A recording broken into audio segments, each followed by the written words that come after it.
Howdy, folks. I wanted to just kind of show where things are at with this. It's been kind of delayed, and there's been a couple of issues.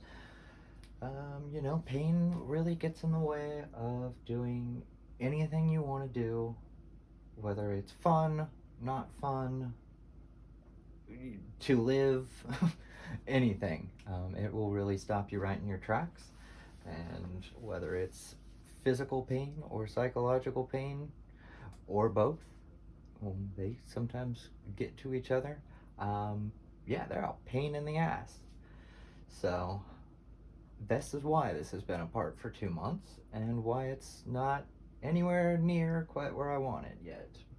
But here's to hoping it gets running in the next day or two. That's a possibility, I think. That's a lofty but reasonable goal. We'll see. So,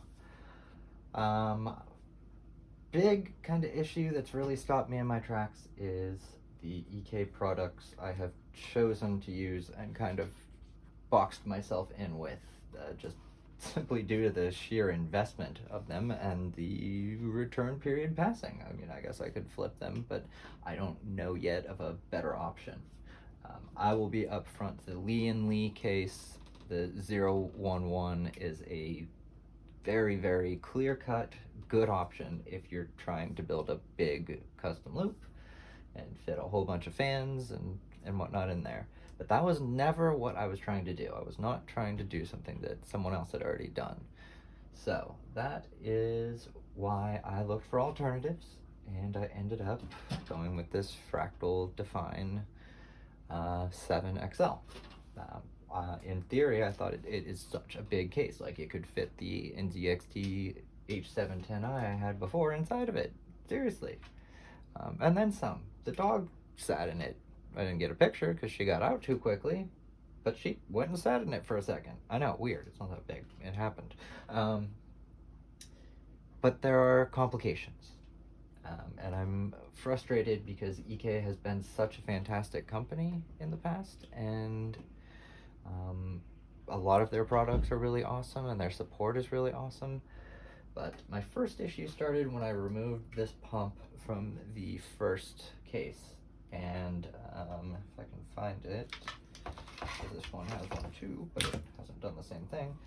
The DuPont connectors for the fan speed control is what it ends up being. It acts like a fan inside of the pump, connects to a fan header and all of that, and it's controlled like one that just happens to go very, very fast, 5,000 RPM, I believe, for this one. Yeah, it just popped right off.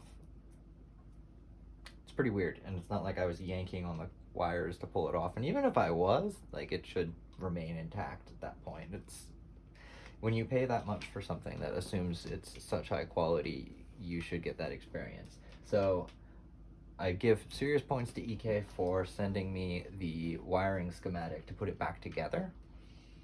However, most users would have probably not bothered learning how to repin DuPont connectors and stuff and spent time soldering and splicing. That's just not really in the skill set required to build a computer, when basically the only tools you ever use for a computer are one Allen wrench and one screwdriver, if even with thumb screws now. Anyway, my point is, like, that would have had to have gone back to EK in Slovenia for service for most people, and it would have been covered under warranty. They said that's great and all, but it got me nervous. Got me pretty nervous. Anyway, I proceeded forward with my vision of a much bigger case with a distro plate. Didn't want it to be the Lee & Lee because I wanted it to be a little more unique and do a few different things. So I ordered this. This is more expensive than the case. I think we're looking at like $230-ish for the case, or maybe a little more. I don't quite remember. But this was even more than that. It was like $330 or something.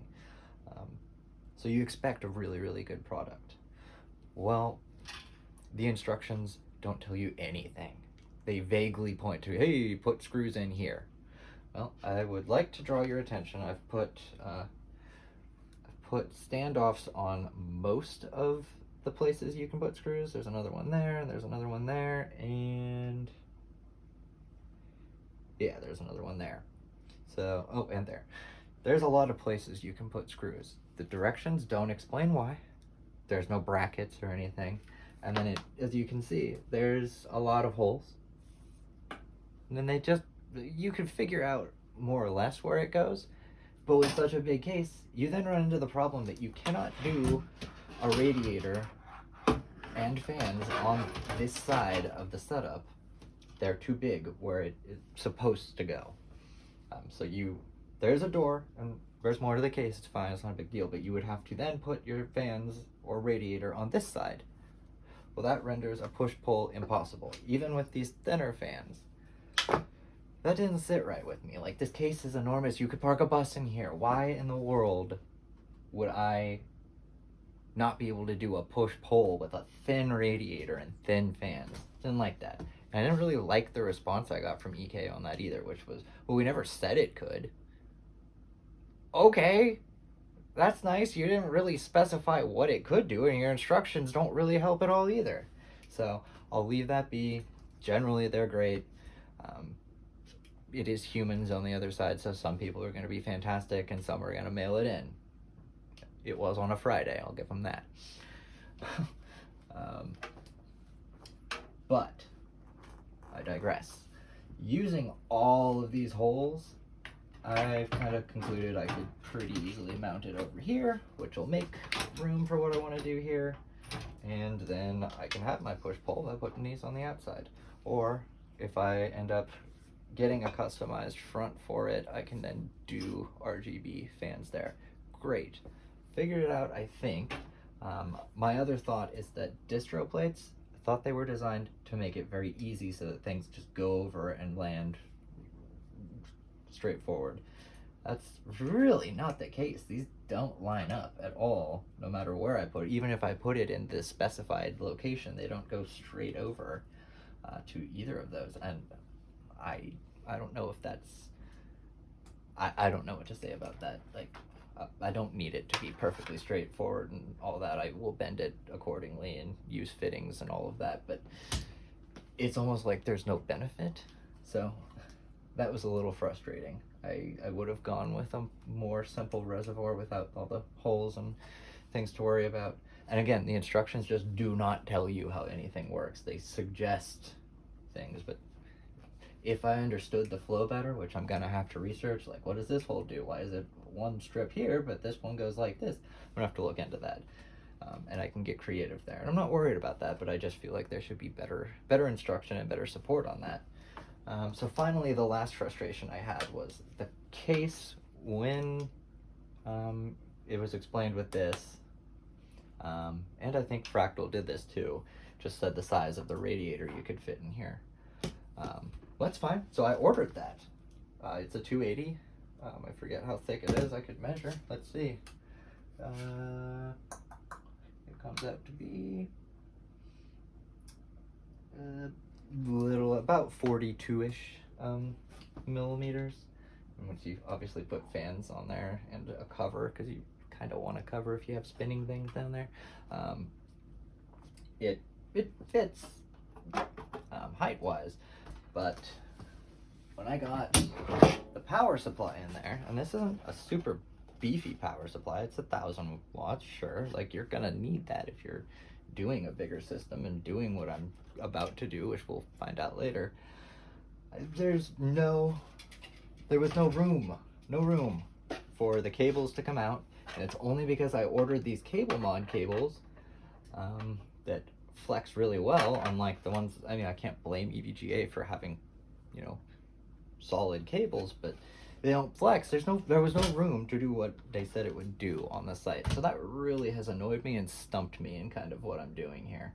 I was prepared to build a box to put the power supply in externally, and because I was not going to abandon my fan thing. But luckily, awesome dude, Liquid House on Instagram, he does so many awesome projects. I was chatting with him and kind of told me about literally going outside the box. And so I don't even know he sold things, but he sells these stands that allow you to put a radiator and fans, and in this case I'm experimenting with seeing if I can put a second pump on the system. This is all about overkill and seeing what is possible and what's not. So you know, some of my frustrations, they're self-imposed in that I'm trying to do things that haven't been done before, but there's also the issue of like when I get a product, I need to be able to rely on the information provided with it. So anyway, I got his stand. It's fantastic. We'll have all sorts of pictures of it to look at, but it's solid. It's totally solid. I have no reservations about having these two Noctua the industrial grade 3000 RPM fans. They're awesome. I've used it as the exhaust fan, and you don't really hear it until you get it to 3000 RPM, and then it gives you enough of a little hum that you know your computer is being cooled rather efficiently, let's put it that way. So I'm excited about this. I'm excited to have it kind of next to the monitor, and I know a lot of people like silence with their systems, but I can't concentrate if I hear even like a single thing outside. So if fans are whirling, I'm probably pretty happy. To an extent, the louder the better. Obviously, I don't want it to sound like a hurricane, but a little bit of white noise never killed anyone. So where we're at with stuff, going to try and mount this tonight. It's boring. And in doing so, have this plate over it so it looks prettier, so to speak. I know that means regardless, anything on this side is not going to be used, and it's going to be kind of just 1, 2, and that'll be how it's attached. That's okay. I'm not that worried about that, but that's how it's going to go. We'll get this guy in here too, with the push poles that I refuse to give up on.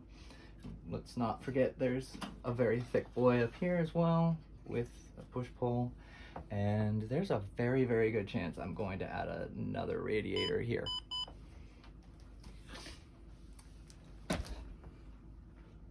Okay, fine, don't work, you're useless.